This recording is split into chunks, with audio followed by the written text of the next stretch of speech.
아멘. 중국어 집회 메시지 5번입니다. 제목은 의의 면류관이신 그리스도를 왕국 보상으로 받음. 자, 5번 메시지에서 제목에서 네 단어를 주의하라고 하겠어요. 의, 면류관, 왕국, 보상. 이 네 단어를 우리가 교회 생활 가운데 합당하게 주의할 필요가 있다는 거죠. 이 네 단어가 우리 가운데 참되게 적용된다면 우리는 이기는 이들이 될 뿐만 아니라 보상을 얻을 수 있는 격려제가 되는 그러한 단어들이라고 했습니다. 자, 로마서가 총 3개로 되어 있어요. 로마서 1번, 2번, 3번으로 되어 있는데 1번은 주로 사랑의 문제를 다룹니다. 사랑. 그리고 로마서 2번과 3번에서는 주로 의의 문제를 다루고 있죠. 자, 이 사랑과 의는 하나님의 거룩한 4가지 주요 속성들 중에 2가지죠. 자, 4가지의 하나님의 거룩한 속성이 뭐가 있죠? 사랑, 빛, 거룩, 의가 있어요. 사랑은 거룩과 연결되고요. 그리고 의는 빛과 연결이 됩니다. 그래서 사랑과 거룩이 연결될 때 이거를 베드로의 노선이다 이렇게 얘기를 하고요. 의가 빛과 연결될 때 이거를 요한의 노선이다 이렇게 얘기합니다. 특별히 우리가 이 사랑이라는 속성이 부족할 때 교회사를 보면 교회의 하락이 시작되었다는 것을 우리가 알 수 있습니다. 그리고 특별히 의의 문제는 오늘 메시지에서 다루고 있는 것처럼 우리의 왕국에서의 보상의 문제와 직결되고 있음을 우리는 반드시 기억할 필요가 있겠죠. 그래서 이러한 하나님의 속성들을 체험할 때 그 속성은 우리에게 인간 미덕의 표현이 있게 됩니다. 그래서 우리는 사랑과 의에 관한 그런 속성들을 잘 살펴볼 수 있기를 원합니다. 자, 로마서를 1번을 한번 같이 읽어볼게요. 제가 읽어보겠습니다. 우리의 왕국 보상이신 그리스도를 누리려면 우리는 그리스도의 신부로 조성되도록 생활에 있어서 깨어있고 봉사에 있어서 신실해야 하는 그러한 비좁은 길에 머물므로써 주님께서 나타나시기를 사모해야 한다. 주님께서 나타나시는 것은 오늘날에는 그분께서 우리에게 나타나시고 출현하시는 것이며 두 번째 오실 때에는 그분께서 그분의 백성과 함께하는 그분의 임재이다. 자, 여기서 보시면 그리스도의 신부로 조성될 수 있도록 생활과 봉사가 우리에게 제시가 되고 있죠. 생활에 있어서는 깨어있고 봉사에 있어서 신실해야 된다는 것을 우리에게 제시를 해주고 있습니다. 자, 이 2가지 단어에서 우리는 마태복음 25장에서의 두 신분을 볼 수 있어요. 처녀와 노예의 신분이 우리에게 있습니다. 그래서 생활의 방면은 처녀의 방면이고요. 봉사의 방면은 노예의 방면입니다. 그래서 우리는 처녀로서 생활 방면에서 합당해야 되고 깨어 있어야 할 필요가 있는 거죠. 노예로서 봉사에 있어서 신실할 필요가 있습니다. 생활은 또 인격과 관련이 있어요. 처녀로서 합당한 인격을 소유해야 하고 노예로서 우리는 합당한 사역을 가져야 합니다. 그리고 처녀로서 우리는 합당한 생활과 인격을 가지려면 본질의 영을 누릴 필요가 있어요. 본질의 영은 안에 내재적으로 우리 안에서 충만되는 영을 가리키는 것이죠. 그리고 우리가 합당한 봉사와 사역을 하려면 노예로서 경륜의 영이 필요합니다. 외적으로 옷 입혀지고 충일되는 그러한 경륜의 영이 필요하죠. 그리고 처녀로서 우리는 생명을 주의할 필요가 있고 생명을 누릴 필요가 있습니다. 그리고 노예로서 우리는 능력이 필요함을 볼 수가 있죠. 결국은 처녀는 나중에 신부로 조성이 됩니다. 그리고 노예는 군대가 되죠. 그래서 마지막 시대에 우리는 어떻게 됩니까? 이기는 신부 군대가 되는 것입니다. 그래서 우리는 처녀로서 예비되고 노예로서 준비될 필요가 있어요. 그래서 우리는 마태복음 25장에 나오는 이러한 두 신분에 있어서 생활과 봉사, 인격과 사역 이런 방면들 안에서 합당하게 깨어있고 신실한 그러한 봉사를 할 필요가 있다는 것을 다시 한번 볼 필요가 있겠죠. 자, 그리고 2번의 이 나타나심이 있는데 오늘날에 그분께서 우리에게 나타나시고 출현하시는 것은 비밀스러운 나타나심이죠. 그 영의 임재입니다. 우리가 영 안에서 그분을 만나고 그분이 우리 가운데 나타나시는 비밀의 방면. 그러나 두 번째 오실 때 그분은 그 임재가 공개적인 방면, 파루시아라고 할 수 있어요. 그래서 이때는 이제 눈에 보이는 임재입니다. 지금 오늘날에는 눈에 보이지 않는 비밀스러운 그 영의 임재이지만 다시 오실 때는 바로 이제 공개적이고 보이는 그러한 임재가 우리 가운데 나타난다는 것을 보여주고 있죠. 그래서 오늘 현 시대에 주님께서 나타나시는 것과 장래 주님께서 돌아오시는 것은 오늘 우리에게 참되게 격려가 될 뿐만 아니라 또 경고가 되고 또 심지어 우리에게 동기를 부여해 주는 그런 역할을 한다는 것을 봐야 합니다. A번에 주님께서 나타나시는 것을 사모하는 것과 주님 자신을 사모하는 것은 분리될 수 없다.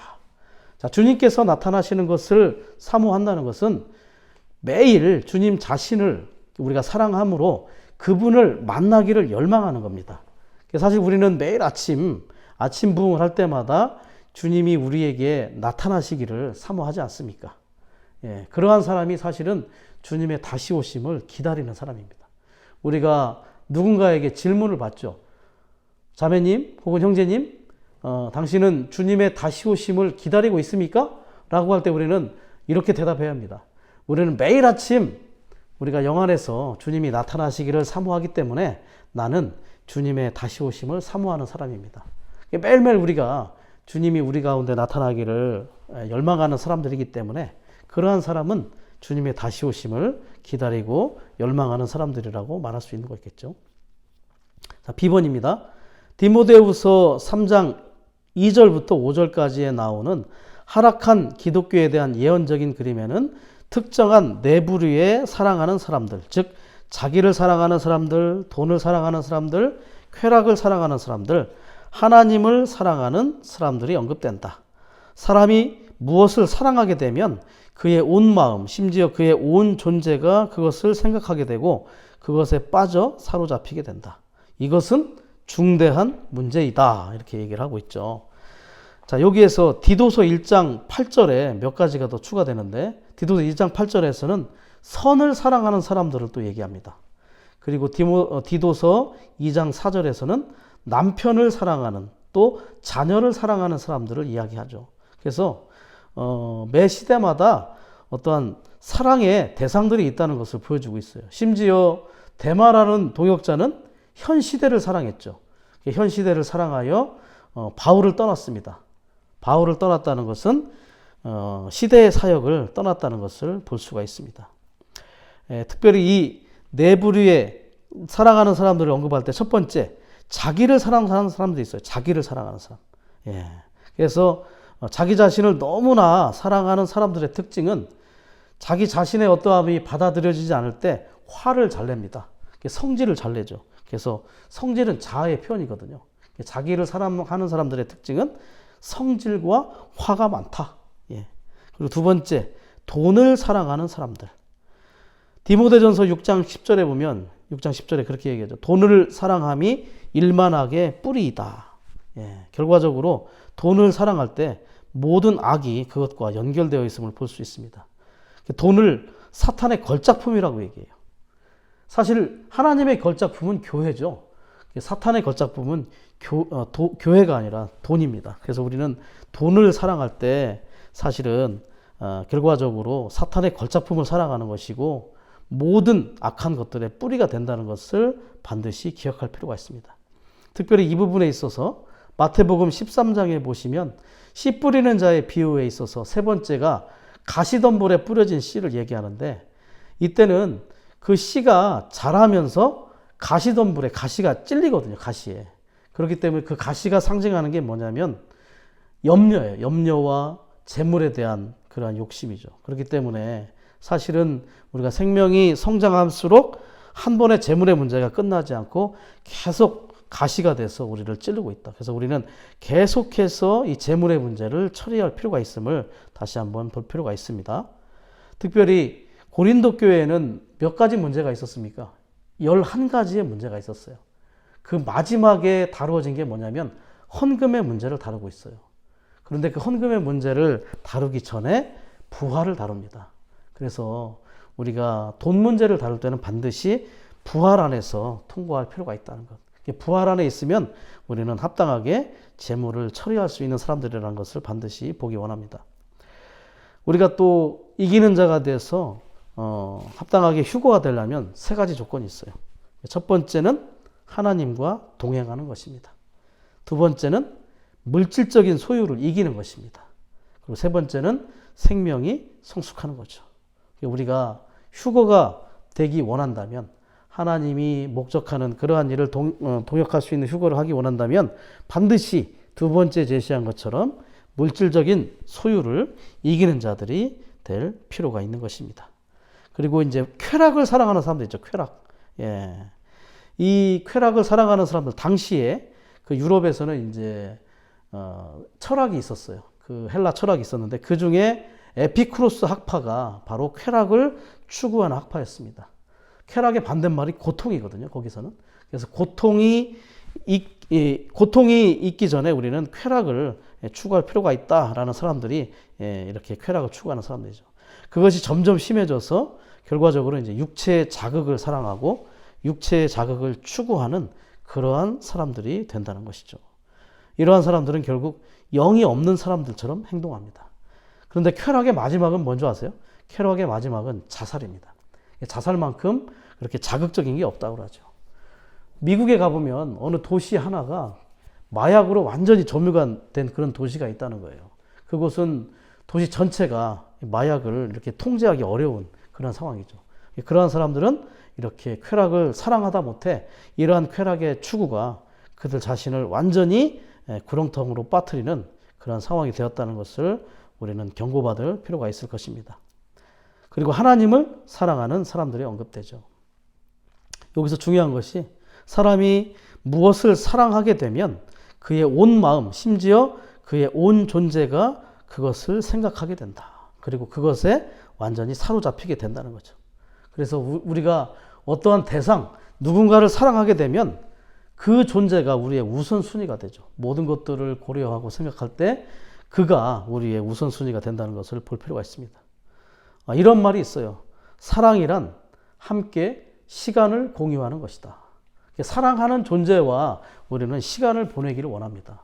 누군가를 사랑하지 않는다면 그 존재와 시간을 보내기가 우리가 어렵겠죠. 그렇지만 우리 안에 누군가를 사랑하는 마음이 생긴다면 그 사람과 자꾸 시간을 더 보내고 싶은 그러한 마음이 생기죠.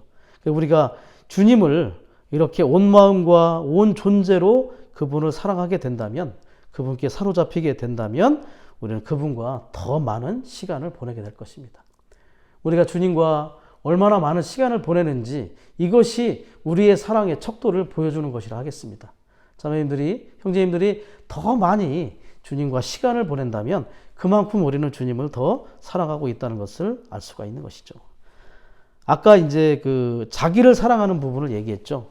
사실은 교회사에서 보면 빌라델피아 교회가 있었어요.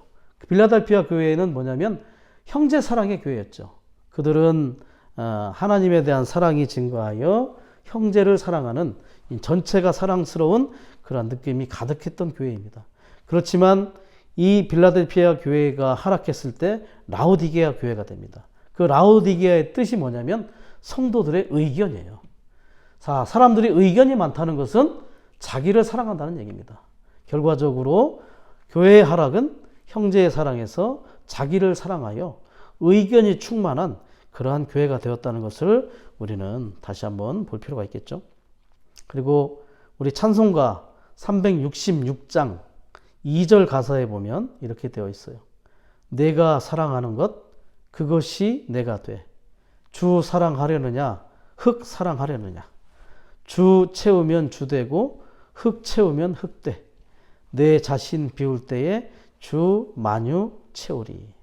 우리가 사랑하는 그것이 된다는 것을 우리는 가사에서 알 수가 있죠. 우리가 주님을 사랑한다면 주님이 될 것이고 주님으로 채워질 것입니다. 그렇지만 흙을 사랑한다면 흙이 되고 땅에 속한 영역 안에 있는 그런 사람들이 된다는 것을 보기 원합니다.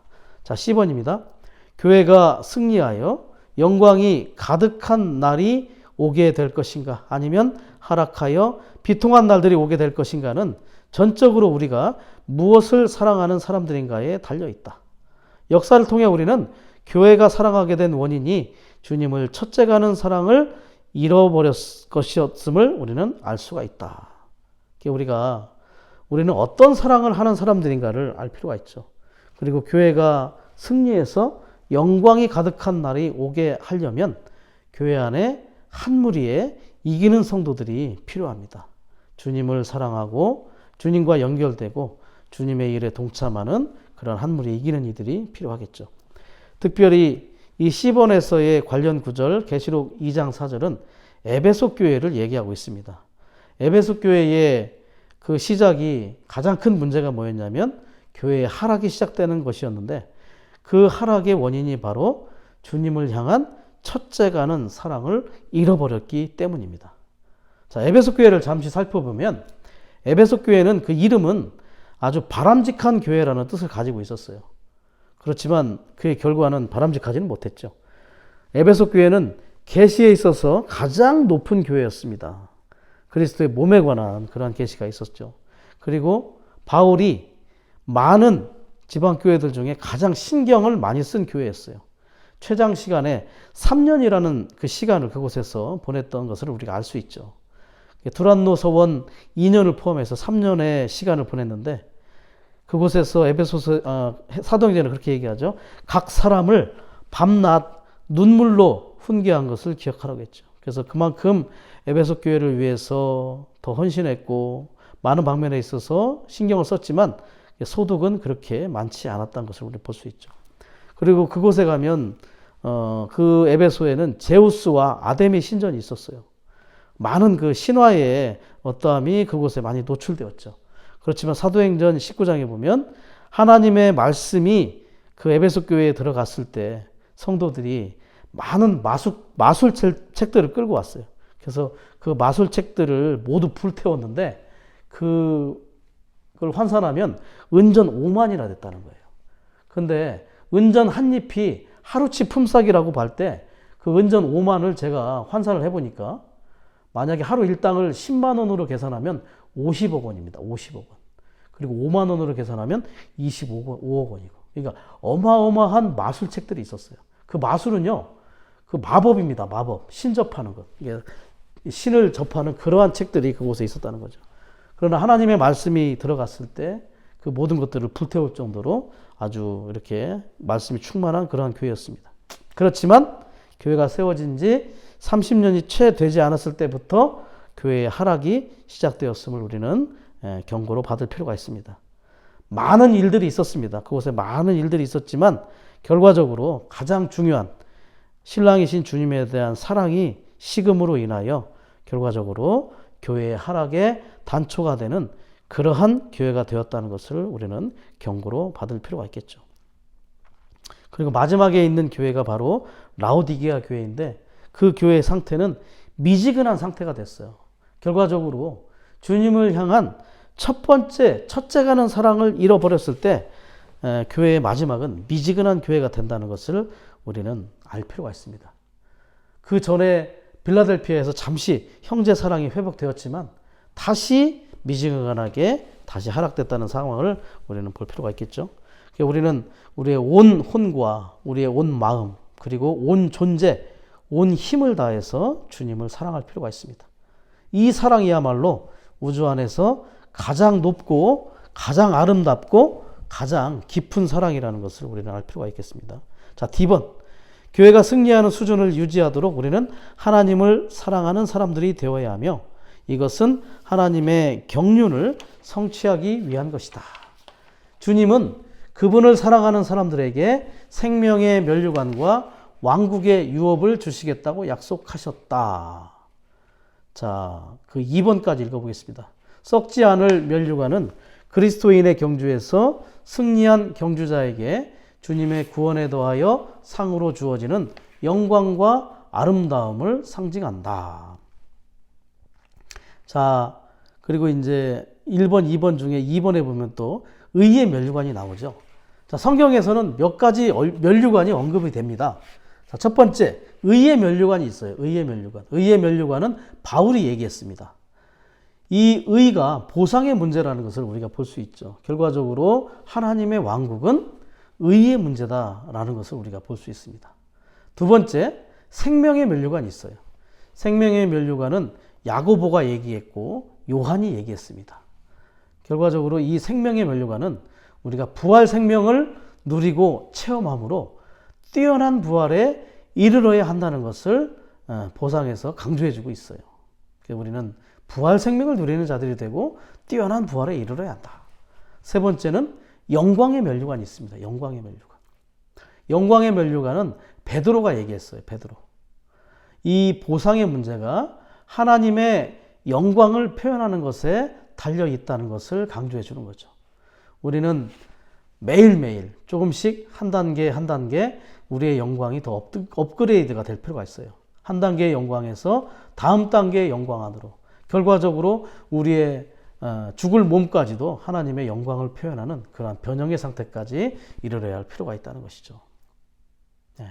그런데 바울이 데살로니가전서 2장 19절이나 빌립보서 4장 1절에서 뭘 얘기했냐면 성도들이 면류관이다 이렇게 얘기합니다.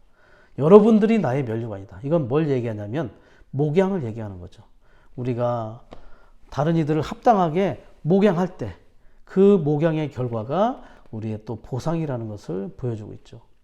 의의 면류관이나 생명의 면류관이나 영광의 면류관은 자신이 성숙해야 되는 문제임을 강조해주고 있습니다.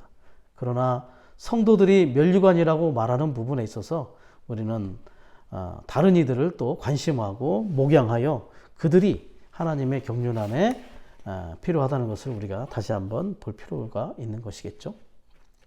자, 2번입니다. 썩지 않을, 이거 읽었죠? 2번 아까 썩지 않을 면류관. 자, 이 썩지 않을 면류관을 얘기할 때, 자, 세상에서도 면류관이 있었어요. 운동 경기를 하고 나면 면류관을 주었죠. 이기는 자에게. 세상의 면류관, 세상의 보상은 썩을 면류관이었습니다. 그러나 왕국의 보상은 썩지 않을 면류관임을 우리에게 제시를 해주고 있습니다. 자, 승리한 경주자. 그리스도의 경주에서 승리한 경주자는 바로 완주자였죠.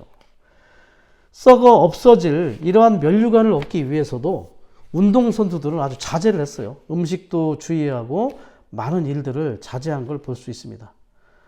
그렇기 때문에 심지어 우리도 바울은 이렇게 경고합니다. 엄격하게 자제할 필요가 있다. 우리는 그래서 합당한 규칙 안에서 합당한 경주를 할 필요가 있습니다. 우리는 영적인 원칙과 규칙들 안에서 많은 방면의 자제를 통하여 이 경주를 마칠 필요가 있겠죠. 자, 1번입니다. 여기서 이제 고린도전서 9장 25절에 보면 이 경주하는 자의 태도를 보여주고 있는데 특별히 27절에 보면 이 경주를 하기 위해서 한 가지 조건을 제시하는데 우리의 몸을 쳐서 복종시키라고 얘기하고 있어요. 근데 여기서 말하는 몸을 쳐서 복종하다는 뜻이 뭐냐면 눈 아래가 검푸르게 되도록 얼굴을 때리는 거예요. 눈 아래를 때리는 겁니다. 왜 눈 아래를 때리겠습니까? 우리의 보는 것을 주의할 필요가 있다는 것을 보여주고 있어요. 우리는 보이는 것이 우리 자신을 사로잡는 그러한 상황을 반드시 깨달을 필요가 있죠. 우리는 우리의 보는 눈을 주의하여 우리의 남은 경주를 마칠 수 있도록 계속 신실하게 이 경주에 참여하는 자들이 될 필요가 있을 것입니다. 자, 1번. 은혜에 속하고 믿음으로 말미암은 구원과는 달리 이 상은 은혜에 속하거나 믿음으로 말미암은 것이 아니라 의에 속하며 행위에 따른 것이다. 자, 여기서 구원과 상이 있습니다. 구원은 생명의 문제입니다. 상은 생활의 문제라는 걸 볼 필요가 있어요. 구원은 바로 은혜를 통한 생명의 분배의 문제이고 상은 그 생명의 활동인 생활을 통한 하나의 합당한 행위가 나타나야만 우리는 상을 얻을 수 있다는 것을 볼 필요가 있겠죠.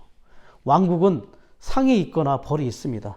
반드시 우리는 상이나 벌 중에 한 가지가 우리에게 제시된다는 것을 반드시 알 필요가 있죠. 상은 우리의 격려가 될 것이고 벌은 우리의 경고가 될 것입니다. 자, 2번. 의의 면류관은 주님의 은혜에 따라서가 아니라 주님의 의에 따라서 주어질 것이며 그것을 상으로 주시는 분은 의로운 재판장이신 주님이실 것이다. 자, 이제 재판장이신 주님이 그리스도의 심판대에서 우리의 모든 선악간의 행위들을 판단하실 것입니다. 자, 심판은 몇 가지 종류가 있어요. 자, 우리는 그리스도인들이기 때문에 그리스도의 심판대를 통과합니다. 그리스도의 심판대는 이제 죽은 자와 산 자가 다 공중으로 올라와서 만나게 됩니다. 죽은 자들은 부활하여, 산 자들은 그대로 공중에 배설된 심판대 앞에 모이게 되겠죠. 그 심판대가 바로 의로운 재판장이신 주님께서 우리의 생활과 행위와 모든 것들을 선악간에 판단하시는 그러한 곳이 되겠습니다. 그리고 이방인들에게는 두 심판이 있죠. 살아있는 이방인들을 심판하는 것은 대환란 끝 무렵에 양과 염소의 심판이 있습니다. 그리고 죽은 이방인들은 천년왕국 끝에 백보자의 심판이 있죠. 그리고 베드로전서 4장 7절에 우리가 오늘날 받는 심판이 있어요. 바로 하나님의 집에서부터의 심판이 있어요. 우리는 오늘날 하나님의 집, 교회 안에서 심판을 받고 있죠. 자, 이 심판은 어디에 있냐면 영 안에 있습니다. 구약의 영과 관련될 수 있는 것이 바로 지성소였죠. 그 지성소에는 언약의 두 돌판이 있었어요. 그렇기 때문에 그것에서 계속해서 빛을 우리에게 비춰주는 걸 볼 수 있죠. 우리는 영 안에 들어갈 때마다 언약의 두 돌판이 강한 빛으로 우리를 비춤으로 말미암아 우리는 계속해서 우리 자신의 생활과 행위들이 심판받고 있다는 것을 깨달을 필요가 있는 것입니다. 계속해서 시험을 보는 겁니다. 중간고사를 보고 기말고사를 보고 그러면 나중에 대입 수능은 아주 쉽게 볼 수 있겠죠. 그래서 우리는 매일매일 이 언약의 두 돌판이 배설되어 있는 우리의 영 안에서 계속해서 그분의 빛비춤 아래 심판받는 자들이 될 필요가 있겠습니다. 자, 이 모든 심판의 근거가 의에 있다는 것. 그렇기 때문에 의의 면류관, 보상의 문제가 의와 연결되어 있다는 것을 우리는 볼 필요가 있습니다. 자, 이것이 이제 이 메시지의 중점이라겠어요. 이 의의 문제, 생활의 문제, 행위의 문제. 자, 로마서 2번입니다. 이제 다음 시대에 우리의 의의 면류관이신 그리스도를 상으로 받으려면 우리는 반드시 이 시대에 우리의 주관적인 의, 곧 우리가 살아낸 의이신 그리스도를 체험하고 누려야 한다. 그래서 이 의는 주관적인 의가 있고 또 객관적인 의가 있다는 거죠. 객관적인 의의 방면은 위치적인 문제를 다룹니다. 그리고 주관적인 의의 방면은 생활의 문제, 행위의 문제, 존재의 문제를 다루는 거죠. A번, 그리스도께서 믿는 이들에게 의가 되시는 것의 두 방면. 지금 그대로 나오고 있습니다. 1번, 객관적인 의의 방면입니다. 우리가 하나님께 회개하고 그리스도 안으로 믿어 들어갈 때 그리스도는 우리가 하나님 앞에서 의롭다함을 받도록 우리의 객관적인 의가 되신다. 특별히 이 객관적인 의는 십자가의 구속, 그리고 의롭다 하심, 그리고 위치의 문제를 우리에게 제시를 해주고 있습니다. 주로. 그리고 2번은 주관적인 의의 방면인데요. 읽어보겠습니다. 그리스도는 또한 우리의 주관적인 의가 되신다. 이 의는 우리가 그리스도를 살아내고 참되게 표현한 것으로서 그리스도를 삶으로 하나님을 표현하는 탁월한 상태를 가리킨다. 객관적인 의가 위치의 문제였다면 주관적인 의는 생활과 행위와 존재의 문제입니다. 마치 누가복음 15장에서 살진 송아지를 먹고 누리고 생활 가운데 있어서 행위에 있어서 합당한 표현이 있을 때 이것이 바로 주관적인 의를 설명하는 것이라고 볼 수 있겠죠. 자, B번은 이제 왕후의 두 옷이죠. 의의 이 두 방면은 시편 45편 13절과 14절에서 왕후의 두 옷으로 예표된다. 자, 성경에서 옷은 두 가지를 상징합니다. 첫 번째, 권위. 두 번째는 행위. 그래서 경찰관이 제복을 입으면 권위가 생기죠. 그렇기 때문에 이 옷은 첫 번째 권위의 문제가 나타나기도 하고, 두 번째 옷은 그 사람의 행위를 우리에게 제시해 줍니다. 특별히 이 방면은 행위가 더 많이 강조될 것입니다. 1번, 한 옷은 우리의 구원을 위한 객관적인 의의에 해당한다. 그 여인의 옷은 시편 45편 13절, 그 여인의 옷은 금실을 넣어 짠 것입니다. 특별히 이 객관적인 옷의 첫 번째 겹은 객관적인 의는 가리기 위한 겁니다. 가리기 위한 것. 예, 자신을 가리기 위한 것. 구원을 위한 것이죠. 가리고 구원을 위한 것. 자, 영의 구원의 방면을 우리가 알 수가 있어요. 자, A번입니다. 이 옷은 많은 고난을 통해 그리고 죽음과 부활을 통해 다름받으신 그리스도께서 교회가 하나님 앞에서 의롭게 되도록 하나님의 의로운 요구를 이루시기 위해 교회의 의가 되신 것을 상징한다. 자, 왕후는 바로 단체적인 여인인 교회를 상징하는 것입니다. 교회는 의로운 곳이어야죠. 교회가 의가 충만한 그러한 곳이 될 필요가 있습니다. B번, 왕후가 금을 두르고 있다는 것은 교회가 신성한 본성 안에서 나타나는 것을 상징한다. 금실로 만들었습니다. 첫 번째, 금을 두르고 있다는 것은 금이 상징하는 신성한 본성, 변하지 않는 하나님의 본성, 아버지의 본성을 포함하고 있다는 것을 우리에게 제시해주고 있죠. 그런데 이 금의 특징, 성경에 나오는 금의 특징은 계시록 21장에서 보는 것처럼 투명합니다. 투명하고 맑은 유리와 같은 금이죠. 그렇기 때문에 우리가 금의 요소를 받으면 받을수록 우리는 더 순수하게 되고 투명한 유리와 같은 그러한 사람들이 될 것입니다. 자, 첫 번째 방면은 금을 두르고 있었습니다.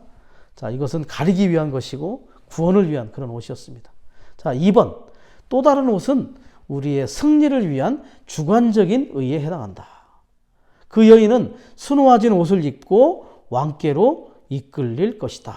주관적인 의를 얘기하는 이 옷은 수놓아진 옷입니다. 첫 번째는 금으로 입혀졌다면 두 번째는 수를 놓은 옷입니다. 첫 번째는 구원이라면 두 번째는 승리를 위한 옷이죠. 특별히 관련 구절 비교해서 계시록 19장 8절은 신부가 빛나고 깨끗한 세마포 옷을 입었다라고 얘기하죠. 그 옷은 마태복음 22장 11절 12절에서 결혼 예복에 해당하는 것이죠. 결과적으로 수놓아진 옷을 입을 때 그 옷은 그날 주님과의 결혼식에 참여하는 보상이 될 것입니다. 결과적으로 이 옷은 우리에게 결혼 예복이 되는 거예요. 우리는 결혼을 위한 옷이 필요합니다. 그래서 그리스도인들은 옷을 잘 입어야 됩니다. 평상시도 단정한 옷을 입어야 될 뿐만 아니라 이렇게 금으로 된 옷을 입었고 이제 수놓아진 옷을 계속해서 우리가 한 땀 한 땀 입을 필요가 있다는 거죠. 그 옷이 결과적으로 결혼 예복이 될 것입니다. 그 결혼은 우리에게 보상이 되겠죠. A번, 이기는 믿는 이들은 그리스도의 단체적인 왕으로서 그리스도를 그들의 왕궁으로 취하는데 이것은 그들이 그리스도 안에서 발견되고 그분께서 그들의 주관적인 의가 되도록 하기 위한 것이다. 그래서 이 교회 단체적인 왕후인 이 한 무리의 사람들인 이기는 이들이 그리스도 안에 거함으로 말미암아 그리스도 안에서 발견되고 그 주관적인 의가 참되게 실제가 되는 그러한 체험이 필요하다는 것을 보여주고 있습니다. 특별히 5번 메시지는 이기는 이들을 위한 메시지입니다. 우리는 분명히 이기는 이들이 되어 왕국의 보상인 의의 면류관 그리고 수놓아진 옷을 입음으로 결혼의 보상을 얻는 자들이 될 필요가 있을 것입니다. B번, 또 다른 옷, 곧 그 여인을 감싸고 있는 두 번째 겹인 이 수놓아진 옷은 교회가 그리스도와 결혼하기 위한 요구 조건을 이루기 위하여 성도들의 의로운 행실을 옷 입고 결혼날에 그리스도께로 인도될 것임을 상징한다. 여전히 보상이 의의 문제임을 보여주고 있죠. 결혼을 하기 위해 그 결혼식에 참여하기 위한 결혼 예복은 바로 의로운 행실을 옷 입는 것입니다. 우리에게 수놓아진 이 옷은 바로 우리의 의로운 행실과 아주 연관이 많다는 것을 알 수가 있겠죠. 자, 10번. 수놓아진 의복은 우리의 성격 안으로 짜이시고 우리의 존재 안으로 수놓아지셔서 우리가 살아낸 의가 되신 주관적인 그리스도이다. 예. 바로 우리의 성격 안으로 짜이시고 존재 안으로 수놓아지신 그 주관적인 의가 되신 그리스도를 말해주고 있습니다. D번, 이렇게 수놓는 것은 성령의 변화시키는 일을 상징한다. 성령은 그리스도를 우리 안으로 한 땀 한 땀 수놓아 우리의 결혼 예배국이 되게 하시려고 매일 일하고 계신다. 예. 수놓아진 옷을 우리가 얻는 비결은 바로 성령의 변화시키는 일, 그 역사 안에 우리 자신을 내어드리는 것입니다. 성령의 변화는 어느 방면이냐면 우리의 혼의 구원의 방면이죠. 우리의 혼이 유기적인 구원의 단계 안에서 거룩하게 되고 새롭게 되고 변화하게 되고 또 그리스도와 같은 형상이 되도록 계속해서 그분은 우리 안에서 일을 하고 계시는데 한 땀 한 땀 술을 놓는다는 거죠. 바느질을 하는 거죠. 한 땀 한 땀. 예. 바늘로 콕콕 찌를 때마다 우리의 자아와 타고난 사람은 아프겠지만 우리는 그러한 고난과 아픔 가운데 계속해서 성령의 변화를 통한 혼의 변화를 통한 그러한 수놓아진 옷을 통해 결혼 예복이 준비하게 될 것입니다. 그분은 어떻게 일하십니까? 매일 일하고 계십니다. 얼마나 신실하신지 하루도 빼놓지 않고 우리의 상황을 살피심으로 계속해서 이 옷을 우리 안에서 만들고 계십니다.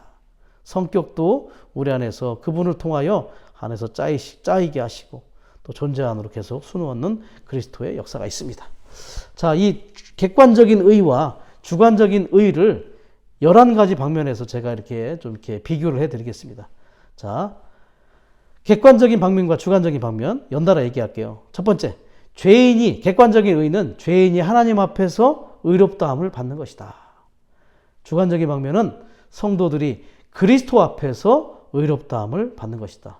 왜냐하면 첫 번째 객관적인 방면은 하나님께서 그리스도를 통하여 우리를 의롭다 하셨죠. 그러나 주관적인 의는 그리스도의 심판대 앞에서 그리스도가 우리를 의롭다 하셔야 되기 때문에 그렇게 하나님과 그리스도로 비교가 되는 것입니다. 두 번째, 객관적인 방면에서 죄인이 우리가 구원을 받는 문제입니다.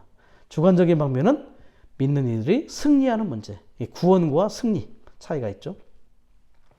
그리고 법리적인 구속과 많은 관계가 있습니다. 객관적인 의는 거듭남까지 포함해서.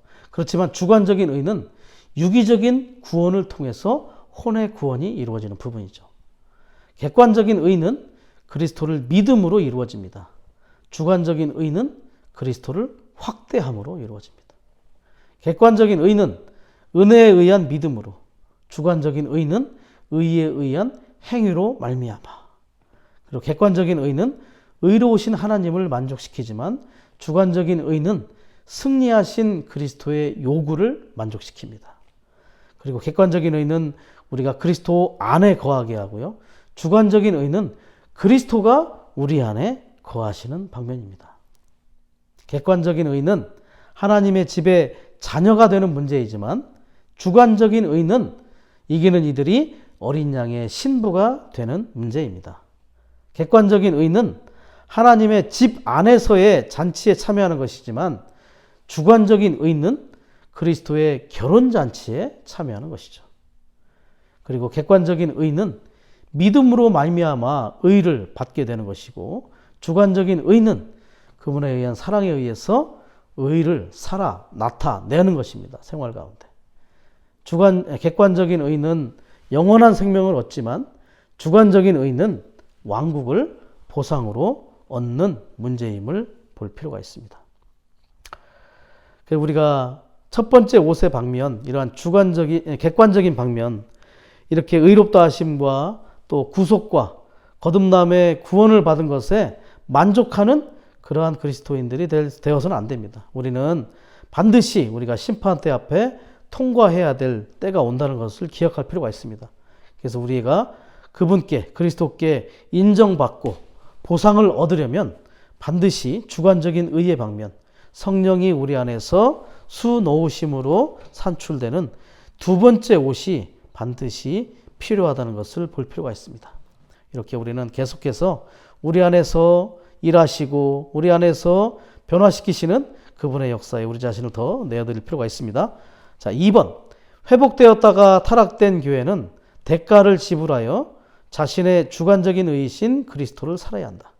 그럴 때 이 교회는 그리스도를 하나님께서 인정하시는 자신의 행위로 입을 수 있다. 회복되었다가 타락된 교회는 바로 라오디게아 교회죠. 그 라오디게아 교회에서의 주님의 권면 중에 하나가 뭐냐면 흰 옷을 사라, 흰 옷을 입어라라는 것입니다. 희다는 건 뭐냐면 인정받았다는 것이죠. 희다는 것은 주님께 인정을 받을 수 있는 행위가 있다는 것입니다. 그렇기 때문에 그 흰옷이 바로 라오디게아의 벌거벗은 수치를 덮을 수 있는 것이죠. 그렇기 때문에 우리는 우리 자신이 합당한 행위를 통하여 주님께 인정받을 수 있기 위해서 성령 안에서 변화와 함께 두 번째 옷인 수놓는 옷이 얼마나 필요한지, 그 옷은 바로 흰옷으로서 우리의 모든 수치를 덮을 수 있는 그러한 의이신 그리스도임을 알 필요가 있습니다. 자, 이제 마지막 로마서 3번입니다.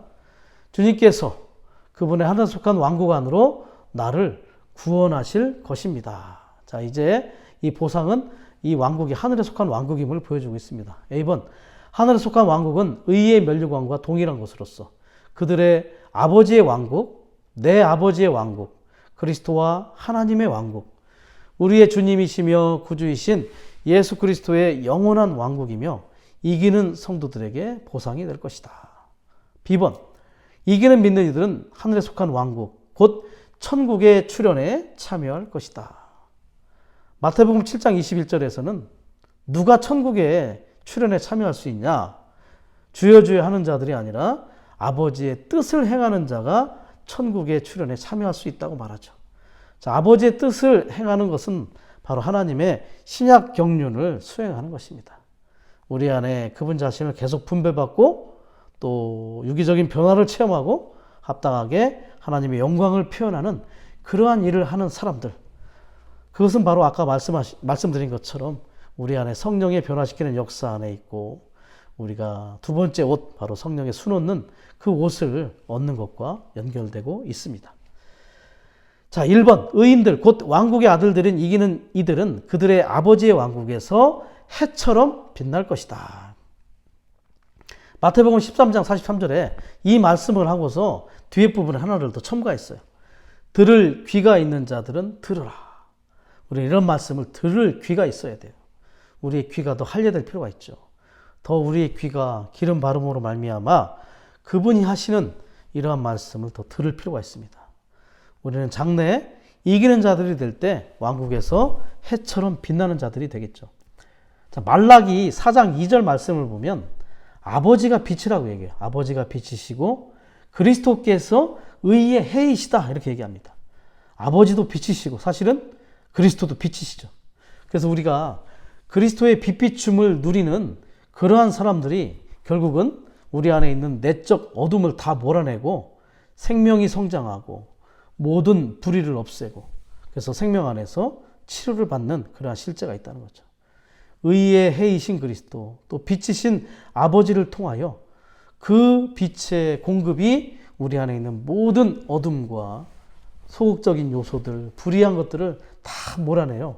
우리 안에서 참되게 주관적인 의가 나타나고 생명의 성장이 나타나는 실제를 가져오게 할 것입니다. 그리고 신약에서 보면 요한일서 1장 5절 그리고 디모데전서 6장 16절에서 하나님을 빛이시라고 얘기해요. 오늘날 믿는 이들은 오늘날은 어둠의 시대잖아요. 그죠? 어둠의 시대에 등불처럼 그리고 별처럼 빛이 납니다. 어떻게 할 때? 그 성령의 역사 안에 있을 때 우리가 빛 가운데서 우리는 등불과 별빛처럼 이렇게 빛이 비치는 거죠. 그러나 장차 올 시대 왕국에서는 해처럼 빛나게 될 것입니다.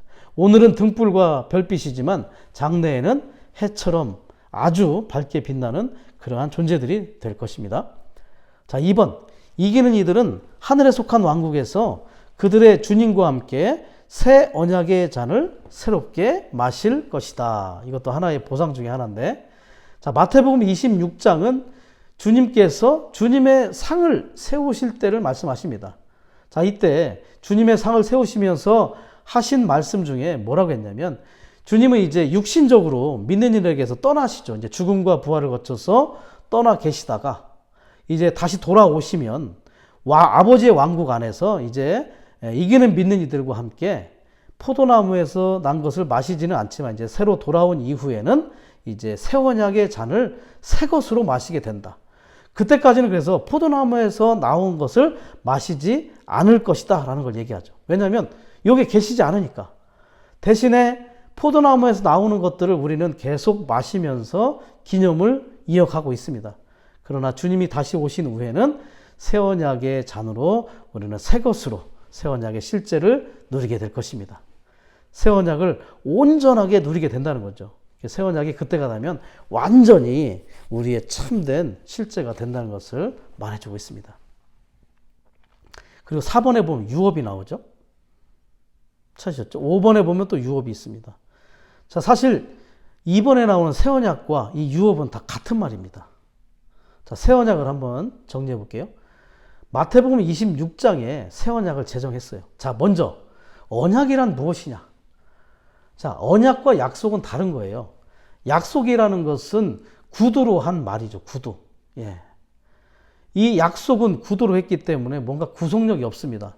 그렇지만 언약은 뭐냐면 구두로 한 약속에다가 맹세를 더한 거예요. 그래서 문서화 시킨 거죠. 그렇기 때문에 약속보다 언약이 훨씬 더 구속력이 있고 믿을 만한 것입니다. 그런데 그 언약을 이제 구약을 옛 언약이라고 하고 신약을 새 언약이라고 하는데 이 새 언약이 마태복음 26장에서 제정이 되었어요. 그리고 언제 이 언약이 성취되었냐? 새 언약이 그리스도의 죽음을 통해서 성취되었습니다. 자, 누군가의 말이, 누군가의 약속이 죽음을 통해서 성취되었다면 그걸 뭐라고 하냐면 유언이라고 하죠. 그래서 먼저는 유언장을 써놓고 그 유언장이 효력을 발생하려면 그 사람이 죽어야 됩니다. 그렇기 때문에 주님이 마태복음 26장에 새 언약을 제정해놓고 그분이 십자가에 죽으셨을 때 이 유언장이 이제 실제가 되고 성취가 된 거죠. 그래서 그 유언을 남겨진 말 그러면 유언이라고 하죠. 그런데 그 새 언약에 남겨진 기업이 있어요. 기업. 그럼 뭐냐면 유업이 되는 거예요. 기업. 그리고 재산이 있다. 재산. 그러면 유산이라고 해요. 새 언약을 유언이라고도 하고 유업이라고도 하고 유산이라고도 합니다. 그리고 남겨진 명령 그러면 유명이라고도 하는 거죠. 그래서 새 언약은 유업이라고도 하고 유언이라고도 하고 유산이라고도 하고 유명이라고도 하는 것입니다. 그런데 죽기만 한 것이 아니라 그분은 부활하셨죠. 그래서 이 새 언약의 보증이 되셨어요. 심지어 생명 주는 영이 되심으로 그 영이 되심으로 이 새 언약의 실제가 되셨죠. 예. 뿐만 아니라 승천까지 하셨어요. 승천 안에서 그분은 하늘에 속한 대제사장으로서 이 새 언약을 우리 안에 집행하고 계십니다. 계속해서 집행하심으로 우리가 주관적인 의를 살아내게 하고 유기적인 구원이 이루어지게 하고 우리가 결혼 예복을 얻게 하고 변화시키는 역사를 계속하고 계시는 거죠. 그리고 왕국이 오면 이 보상으로서 이 새 언약이 완전한 성취를 갖게 될 것입니다. 자, 3번입니다. 이기는 믿는 이들은 그들의 아버지의 왕국에서 구약에 이기는 이들과 함께 잔치할 것이다. 역대로 이긴 모든 이들과 함께 왕국에 참여하고 잔치하겠다는 얘기죠.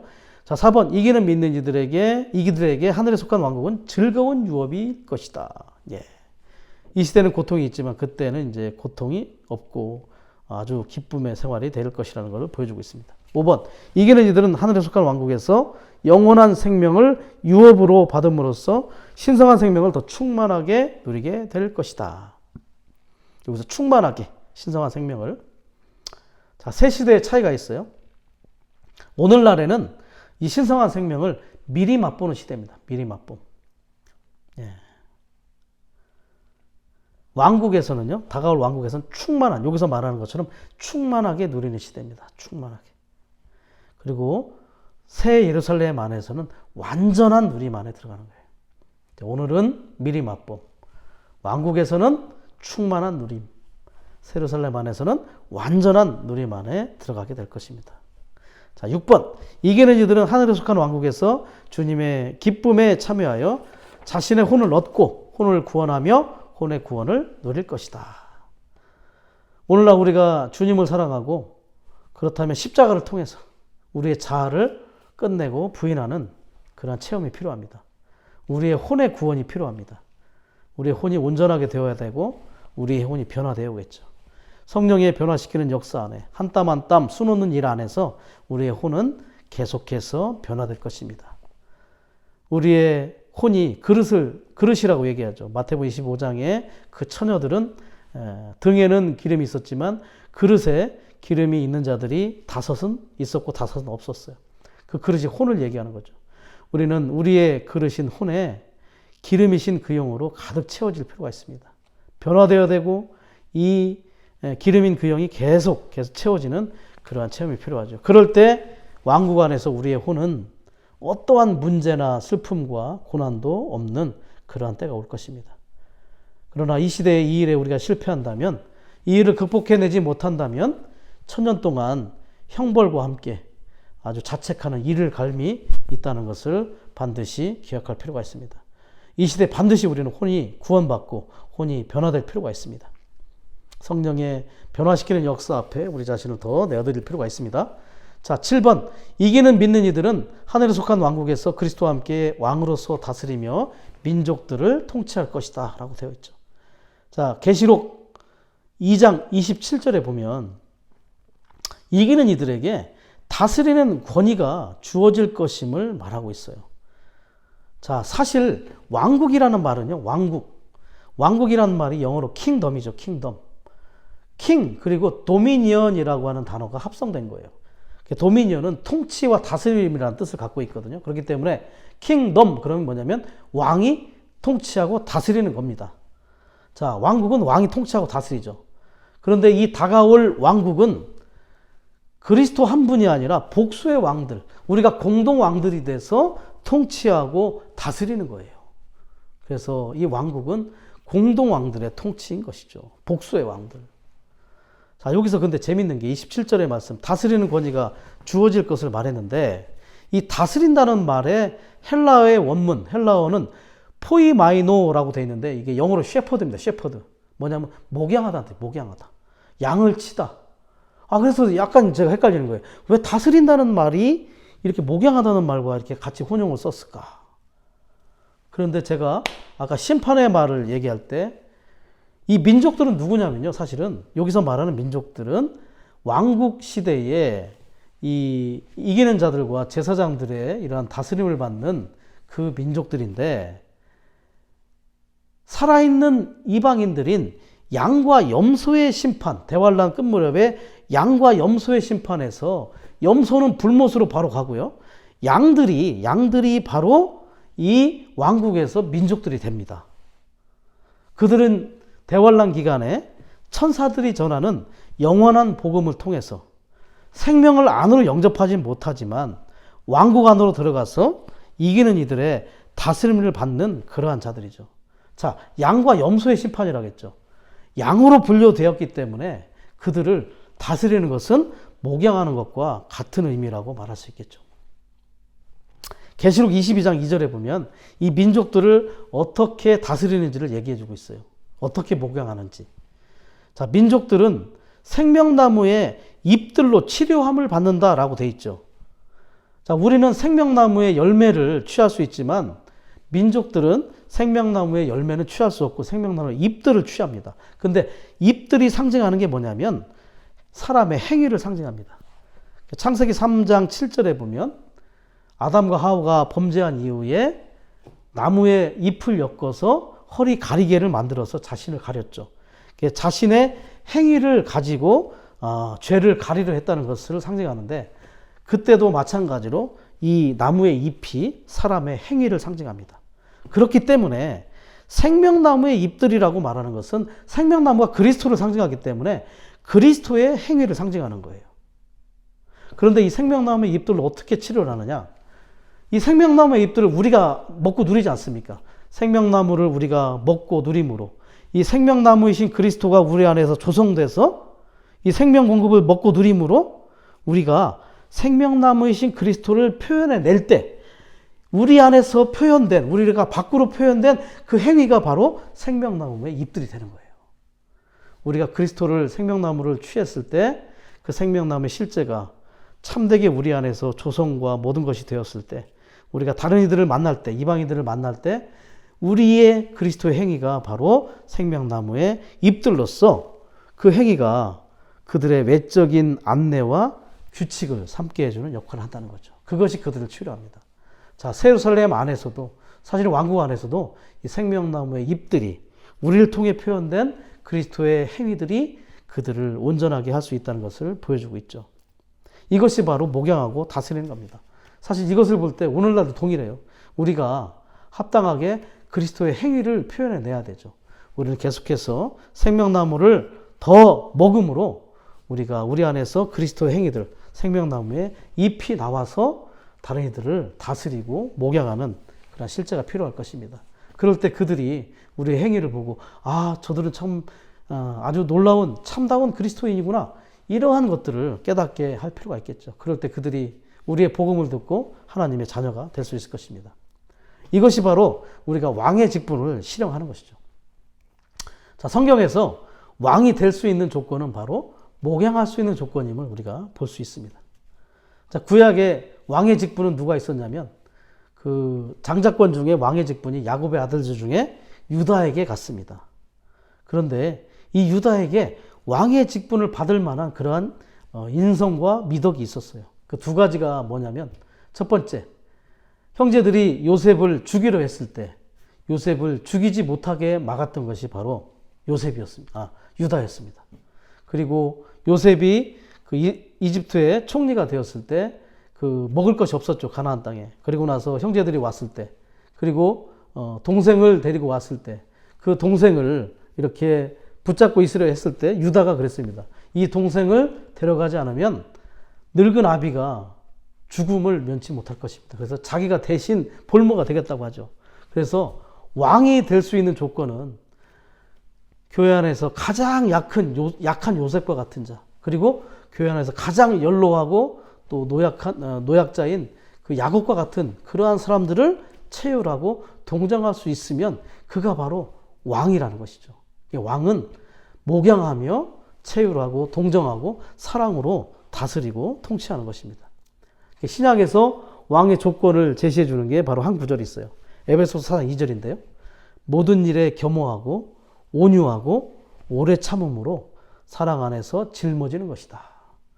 겸허하다는 것은 자신을 아주 낮추는 것이죠. 그리고 온유하다는 것은 자기를 위해서 저항하거나 싸우지 않는 것입니다. 자기를 사랑하지 않는 것이죠. 그리고 오래 참는 이러한 인성 안에서 우리가 사랑 안에서 다른 이들을 짊어질 수 있다는 것. 이게 바로 우리가 말씀 안에서, 성경 안에서 왕이 되는 조건임을 볼 수 있습니다. 오늘 우리는 이러한 인성을 소유할 수 있도록 더 훈련받을 필요가 있습니다.